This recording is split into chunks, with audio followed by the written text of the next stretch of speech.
So I recently checked out this documentary on Hulu called Kid 90.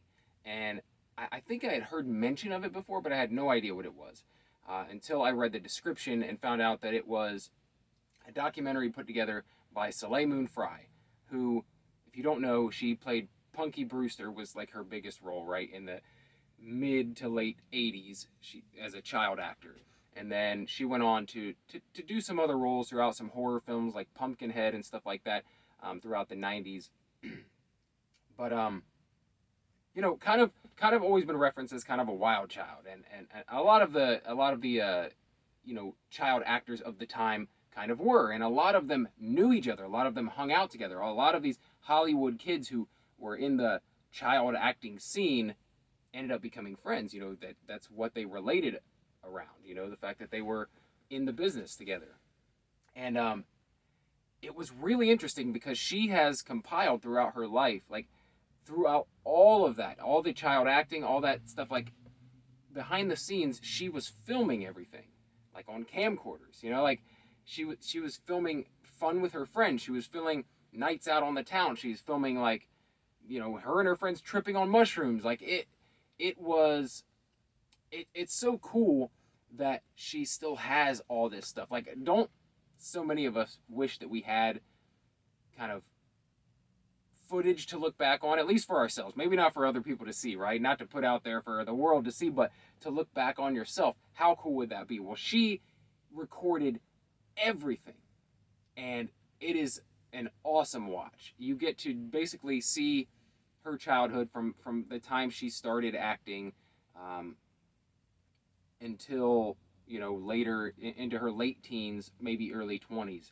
And it's really incredible. It goes through her entire journey, and you get to see all these familiar faces. If you're a person like my age who grew up in the late 80s, early 90s, then you'll recognize all these people in this show, right? You'll recognize Mark Paul Gosselaar, Zach Morris from Saved by the Bell. You'll recognize Jonathan Brandis, who was, unfortunately, sadly, he took his life in the early 2000s, but he was a huge star in the 90s. He was in Ladybugs. He was in Sidekicks, one of my favorite movies, man. Even to this day, I love Sidekicks.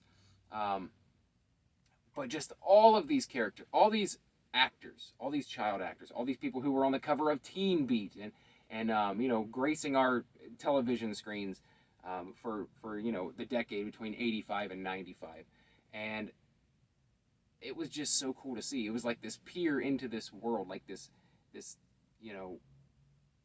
front row seat to like the childhood of this girl. And it's a mix. You don't know exactly how to feel. Like some of it's kind of sad, and some of it's kind of cute and funny and innocent, and some of it's not so innocent. And it's just like a real life coming of age story. And then also getting to see all these people who played major roles in her life, and a good portion of them are not here anymore. Like died from drug overdoses, died from suicide. Like it's like I said, it's a mix of like terrible and fantastic, all in one film, all wrapped in one film. And she's narrating throughout, and she's interviewing some of her, some of these people from her past. The guy she sort of dated from House of Pain, she comes back later and meets with him in real life now. Same thing with Mark Paul Gosselaar. She sits down and talks to him. So it's just really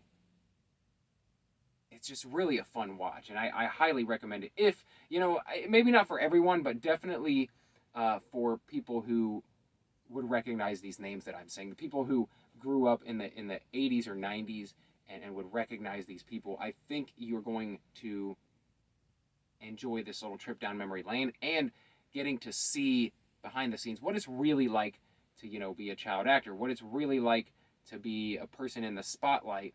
And then, back then there wasn't an internet yet. So they weren't worried about she wasn't worried about filming this stuff. And the people were candid. They weren't worried about being filmed. No one was like, put the camera away. They weren't afraid to get in trouble for anything, because that wasn't the culture then. You didn't share all the info. People didn't leak videos online. It wasn't a thing, like there was no online to leak. So it's really great to see these people kind of like in their natural habitat, right? Like how they would normally act when they're not on screen. And it's I just really enjoyed it. I really enjoyed it, and I highly recommend it, especially for people my age or a little younger, a little older. Just people who recognize the names I'm saying, people who recognize who Soleil Moon Frye is, who Mark Paul Gosselaar is, Jonathan Brandis, these people from that era. If you recognize these names, I think you're going to enjoy it. But it follows her from child acting to like continuing to try to act after her younger days into her teens, and then even when she goes off to performing arts school, off to college in New York, and she falls in with a bunch of skaters, and those become like her family, her extended family. It's it was just a lot of fun. I highly recommend it. Like I said, especially for my age group. So go check it out. Kid 90. It's on Hulu right now. Go check it out. Also, if you enjoy videos like this, if you enjoy hearing about entertainment, pop culture, stuff you might not know about, stuff that I might have found, some little hidden gem I found online or on streaming to watch. That's pretty much what I do here. I try to do it almost daily. I talk about entertainment, pop culture, but that's not it. I also talk about stories from my questionable youth, little tips and tricks on life that I picked up along the way, all kinds of stuff. All kinds of stuff. I have interviews with people I find interesting. So if that sounds like something that interests you, something that you can vibe with, if you like to get something new and interesting in your feed every day, then please subscribe to the channel or favorite or follow the podcast, Daily BS,